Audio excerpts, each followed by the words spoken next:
The market report for November, October-November, we're actually pretty surprised positively with the numbers for October and into November.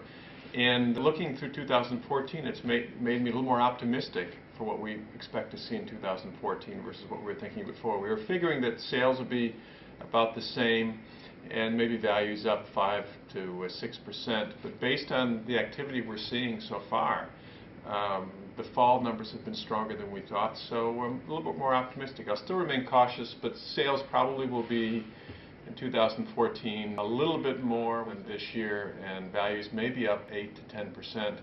Interest rates look like they're going to be stable, and that makes a big difference, and that's one of the reasons why I'm more optimistic now than I was a month ago. It looks like rates will be stable.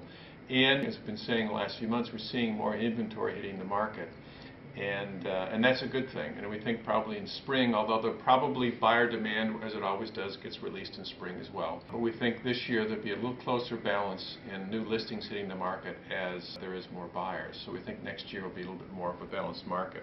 The other thing that we're hoping for is, although we don't think it'll happen so much in 2014 across the state, but an increase in new construction. That's really the thing holding back the last piece of the housing recovery is more inventory.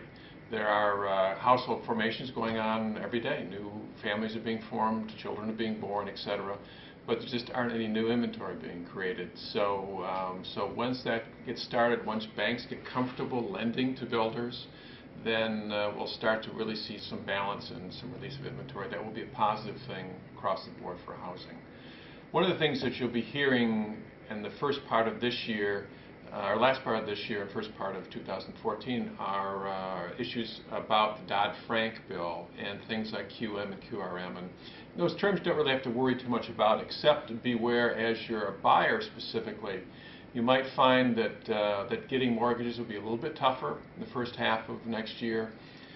You may have to jump through a few extra hoops, even though they've gotten tougher in the last few years. It might get a little extra tough as the new rules are implemented through the Dodd-Frank rules, and banks get comfortable with how those rules work and what type of risks they're willing to take. So it might get a little messy, more delayed. Expect a little bit more delays in potentially in mortgages. But from our standpoint, we've tried to jump ahead of that, and through John Adams, we've added staff, we added underwriters, and we think we're ahead of the curve on some of the issues there. And we don't think it'll be as dire as some predict, 20% shrinkage in availability of mortgages for home buyers. We don't think it'll be that bad, and we think we're staffed to cover that. But overall, we're looking forward to a good finish for the year and an optimistic 2014. And one last comment for our organization as a total. We were once again in the top workplaces awards this year for Michigan, and we actually moved up on the list. We were third place this year. So we're very proud of our whole team and what we've accomplished this past year and all the prior years. So congratulations to our entire team, and we look forward to a great finish for the year. Thanks.